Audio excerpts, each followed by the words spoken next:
And finally I did, because I knew that unless I jumped totally, I wasn't really going to find out what all the fuss was about. And what did jump totally mean to you? Jump totally then meant changing my name, wearing orange clothes and wearing a mala. But I didn't have the courage at that time to commit to the commune. I did go and visit. I went to India to find and to meet Bhagwan and to find out what was going on there.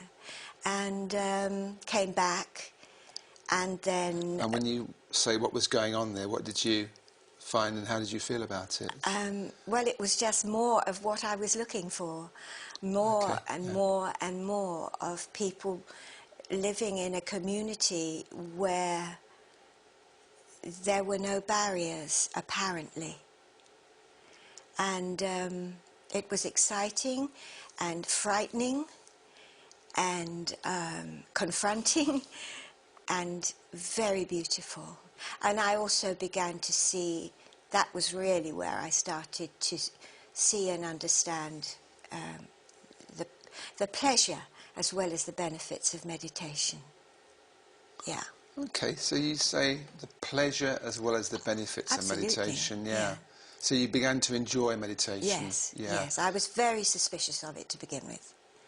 Yeah. And what was the suspicion based on? Oh, I don't know. The stories, I suppose, of, flashing lights and disappearing into nowhere. All the sort of extravagant language that people who are... So you had expectations of what you felt. Yes, and I was frightened of all that, really frightened. Yes. So I was, and I found that actually it wasn't like that at all. So how was it then? Just quiet. Okay. And I'm not a naturally quiet person. And to experience feeling quiet within myself was very lovely. No, I can understand that. Yeah. And so you stayed in India for a time? No, the longest I ever stayed in India was about 3 months. When I joined the commune, it wasn't until they'd all moved to America.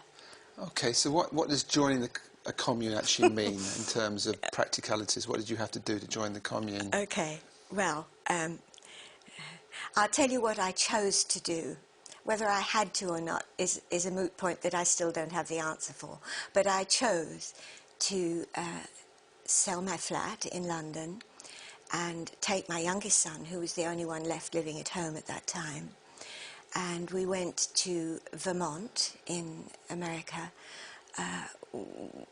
and stayed in a friend's house in Vermont, where I had to get my divorce quickly so that I could break the law, which I did, and have a green card marriage so that I could stay in America. Right. That was the first 6 months was taken up with doing that. Right. And then we drove across. I had a little car, bought a car, and we drove across the country to Oregon. And then we got to Oregon and we drove down this big steep road about 10 miles into the heart of the commune, and I wrote a cheque and gave my keys away, and that was it. So it was a big commitment. So I think you said in the notes I read that you actually gave all your possessions away. Yes, I did. So that was it? You were kind of completely committed and there was no way out? Yes. Didn't even have the bus fare to get? No. Wow, no. That was a big one, wasn't it? And not only did I commit myself, inadvertently, of course, I committed my son. And how old was he at the time? He was just coming up to 14. Oh, it's a very vulnerable age, yes. Yeah. Yes. Yeah, it was.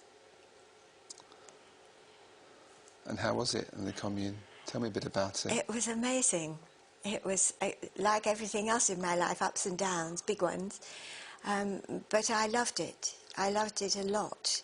I did wonder once or twice, because I'm naturally reclusive. I like being on my own, and I don't usually like large crowds of people. But there were 350 of us when I got there, and when the whole thing collapsed, 3.5 years later, there were about 5,000 of us. Right. So that'll give you some idea of the scale of what we did, and to be part of that was very exciting and fun and I don't think I've ever felt so alive in my life as I did living there. And then the shadow began to appear towards the end, and we were forced to ask questions of ourselves, and mine was to leave. So when you say the shadow, what do you mean by the Well, shadow? the place was run mainly by women, were in most of the positions of power, and some weird things started to happen. One wonderful thing that did happen, which I loved, was when coaches were sent out from our city, which we were building, and picking up street people from all over America to bring back. Now, we were told, this was a philanthropic thing that we were doing. We were providing homes, which we did, and work, which we did, for these people. What most of us didn't know was that they were brought in solely for political purposes, so that the local elections could have a lot of American votes that we otherwise... So there was a big motive behind it. it. A big motive behind it. And we sort of began to get whispers of this. I was never part of the hierarchy, so it took a while to trickle down. Yeah. And then we saw the way they were treated when some of them were got rid of, because we had some pretty violent people we imported that had to be got rid of quickly, and the stories about how that were done were very unpleasant. So we began questioning. If we had any sense, we began questioning. Right. And then it began to emerge, and Bhagwan was hauled up in court, and the whole thing All fell apart, very quickly. Actually, and a big thing also was when the guards started toting guns. That was very upsetting. Yeah. In what was really, in truthful, a very loving and warm, friendly community, to suddenly see people walking with black, glasses on and guns and things. We knew that something was... So what appeared to be paradise... It appeared to be paradise. Started to turn into something else. Turned upside down, actually. Yeah. So, just thinking back, you said you gave all your money away. Yes. So when you left... Yes. What did you do? You had no money. Well, I was one of the lucky ones, in that at the time we had a university there, and I worked at the university in reception. So I was part of a team, and that particular team were offered this lovely villa where you and I met eventually. In Italy, yeah. In Italy. I see, yeah. And it was okay for me to go. I was accepted as part of that particular group to help do whatever it was. We didn't really know what we were going to do when we got there. And so a friend gave me some money which paid my fare from Oregon to London, and then from London to Italy.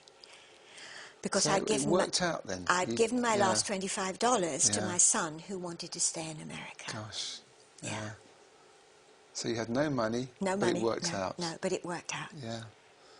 And you got to Italy. Got to Italy, and we started the Academy of Meditation, which you talked about. And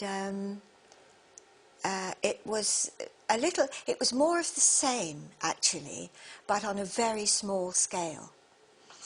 And so when you say more of the same, you mean there was a hierarchy. There was the paradise, but also the shadow side. There was a shadow side, yes. But it was minor in comparison with what we'd been through. And to begin with, we were all excited and wanting to get the place running and making money and making it work. And between us all, and we had some incredibly good people there running the workshops, very high standard. Very quickly, the villa became financially viable, and it was a nice place to live. But then I was asked to leave, and I forget what the reasons given me were, but I knew they weren't the real reasons. I wasn't told the truth, and it took another colleague of mine there to point out to me certain things about my behaviour, which really didn't fit. And when she said it directly, and I thought, well, why has nobody ever told me this? Because the system was that you had to find these things out for yourself. And it was to do with my wanting to please.